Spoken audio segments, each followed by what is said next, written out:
Assalamualaikum warahmatullahi wabarakatuh. Hamdan wa syukran lillah, salatan wa salaman ala rasulillah, wala hawla wala quwata illa billah, amma. Yang sama-sama kita hormati Ketua Pimpinan Pusat Muhammadiyah Bapak Dr. Haji Muhammad Bushra Muqaddas. Yang saya hormati jajaran pimpinan wilayah Muhammadiyah Jawa Tengah, baik periode Muktamar 47 maupun periode Muktamar 48. Para ketua pimpinan daerah Muhammadiyah Jawa Tengah, pimpinan cabang Muhammadiyah Jawa Tengah, anggota Muswil, peninjau, Bapak Ibu yang mungkin ada ibu-ibu yang hadir. Tentu bukan hal ringan menerima amanat ini, tetapi dengan senantiasa memohon pertolongan kepada Allah dan dukungan dari Bapak Ibu semua pihak di jajaran Muhammadiyah, insya Allah yang berat itu akan menjadi ringan. Oleh karena itu tidak ada hal lain kecuali kita akan bekerja secara kolektif, kolegial, bekerja secara kolaboratif untuk membangun Muhammadiyah ke depan yang lebih maju. Dan kita mungkin penekanannya pada 3 hal. 1, kaderisasi.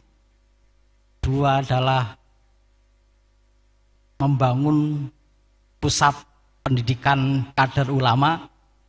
Dan yang ketiga adalah industrialisasi Muhammadiyah. 3 ini yang akan ke depan kita akan bangun. Kaderisasi di semua pihak, di semua komponen. Karena Muhammadiyah ngurusi orang sejak belum lahir sampai akhir hayat. Maka semua aspek kehidupan kita urusi, maka butuh kader di semua lini kehidupan, di semua aspek kehidupan. Maka membangun kader di semua lini kehidupan menjadi sangat penting. Yang kedua, kita adalah ormas Islam, sehingga hampir pasti semua warga Muhammadiyah menginginkan pimpinannya adalah yang punya basis keislaman yang memadai, yang punya basis keulamaan yang memadai.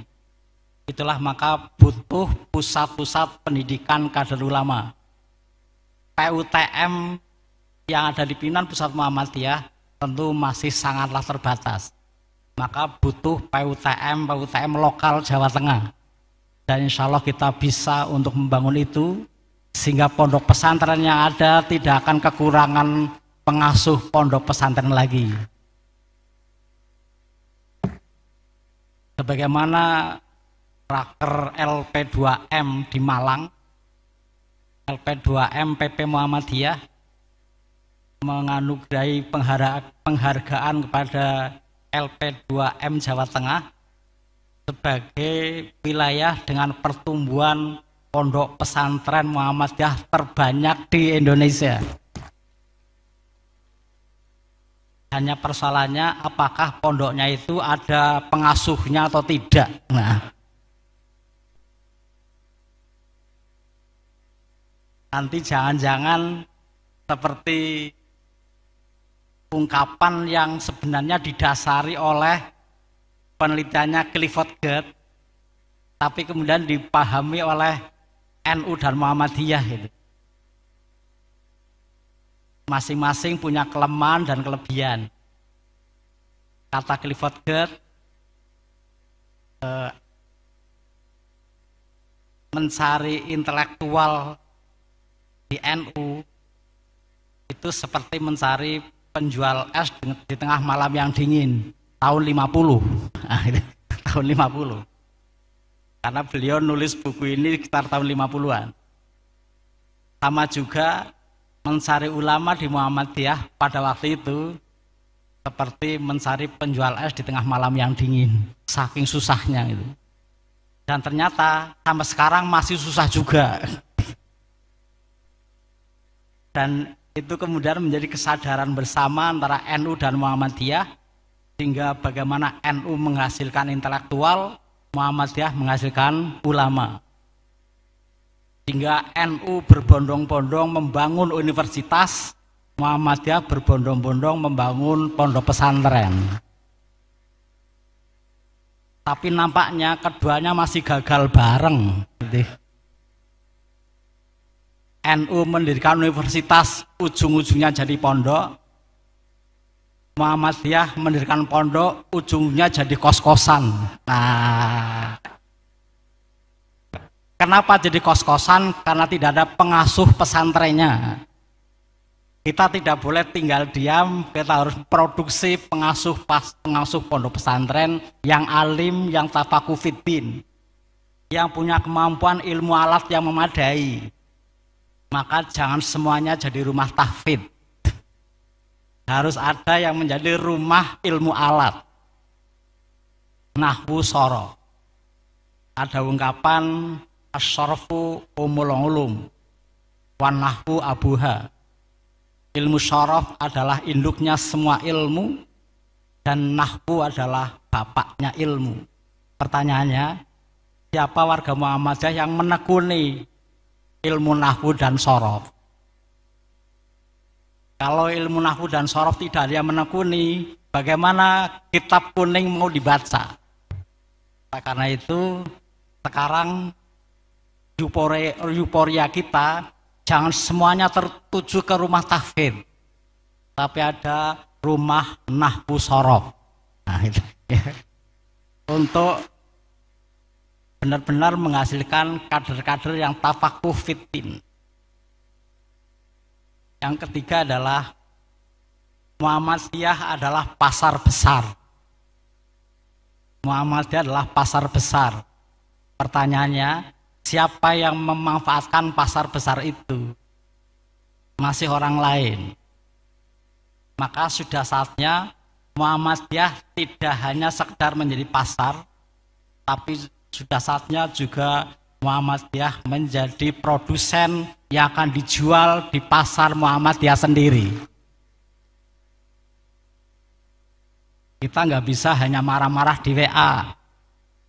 Tiap hari marah-marah, kita dijajah. Kalau tahu dijajah, kenapa nggak menyerang, kenapa nggak ganti menjajah?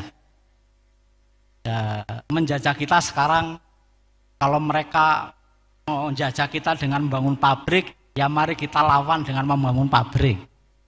Tidak dilawan hanya dengan emosi di WA, itu nggak nyambung dan tidak ngaruh. Oleh karena itu, sekecil apapun, mari kita mulai untuk menjadi produsen. Hingga Muhammadiyah mulai main di hulu, tidak hanya di hilir. Ini saya kira yang akan kita bangun ke depan. Maka dengan penuh kerendahan hati, saya minta untuk dukungan dari semua jajaran Muhammadiyah untuk bagaimana Muhammadiyah Jawa Tengah sebagai yang terbesar di Indonesia, tidak hanya kuantitatif tapi besar secara kualitatif, dan itu buku dukungan kita semuanya. Terakhir, terima kasih pada jajaran PWM yang sudah 7 tahun bersama-sama, periode Muktamar ke-47. Tentu beliau adalah para senior kita, maka bimbingan dan arahnya selalu kami harapkan untuk para pimpinan yang periode yang baru ini. Saya yakin mereka adalah tokoh-tokoh yang sudah sedemikian memakan pengalaman mendalam, luas, dan sedemikian banyak liku-liku yang pernah dialami dalam memimpin Muhammadiyah Jawa Tengah selama ini. Maka sekali lagi bimbingan mereka selalu kita harapkan.